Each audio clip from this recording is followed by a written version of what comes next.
O, darating na mamaya yung customer na magpapaparty sa Valentine's, ha?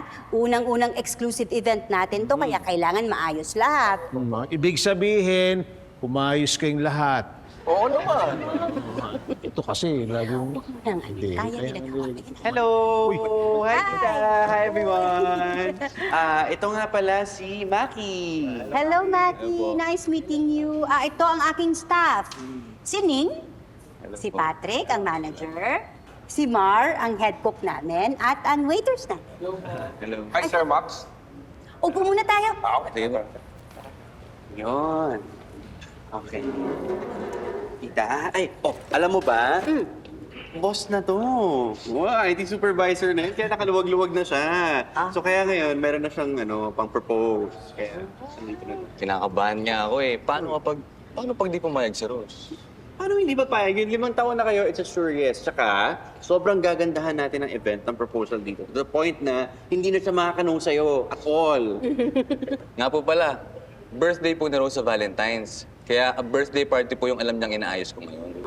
So surprisable siya. Yes, may ganung effect, tita. Tapos, ito nga yung naisip kong gimmick na parang, siyempre, birthday, di ba? Kakantahan ni Maki. Ngayon, pagkanta ni Maki kay Rose, paglabas nung cake, imbis na happy birthday yung nakalagay doon, will you marry me? Di ba? Pelikula. Kaya nga, tita, may favor sana ako sa'yo kung okay lang. Okay lang ba ikaw gumawa ng cake para sure na maganda? Naku, marami akong aasikasuhin, pero gagawan ko ng paraan. Ayan, thank you. Pero don't worry kasi doon sa mga ibang mga asikusuin, kami na ni Tito Patrick magko-coordinate para suwabe na, di ba? Oo naman eh. Actually, naayos na namin ni Mar yung menu. Kaya Ma'am Elsa, huwag na kayo mag-alala at aayusin natin lahat yan. So, Sir Mac, ano bang gusto niyong pagkain? Favorite niya po yung mga Italian, mga spaghetti. Tapos ako, lutong Pinoy lang po. Kahit nga po tinola lang eh, okay na. Madali lang yan. Gagawa lang tayo ng combo ng mga gusto niyong pagkain. Combo? Parang tapsilog? Parang ganun. Pero mas may art, may depth. Kasi kukulab natin itong Filipino at Italian food. Ipagsasamahan natin.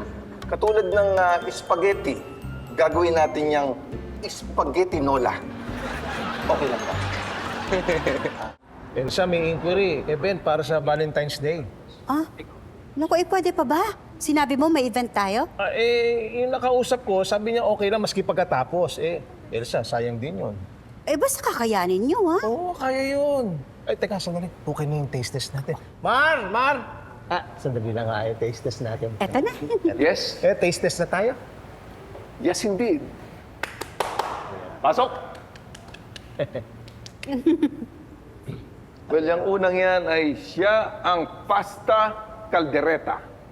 At ang susunod natin ay lasagna with langgunisa. Ang cute naman ng pizza. Well, alam mo, Ma'am Rose, yan ang sisig pizza. Actually, lahat ng pagkain nyo ay collab ng Italian and Filipino cuisine. Kasi sabi ni Sir Mac, yan daw po ang paborito niyong dalawa. Thank you, babe. Alam mo talaga ang mga gusto ko. Siyempre, para sa itong party na to eh.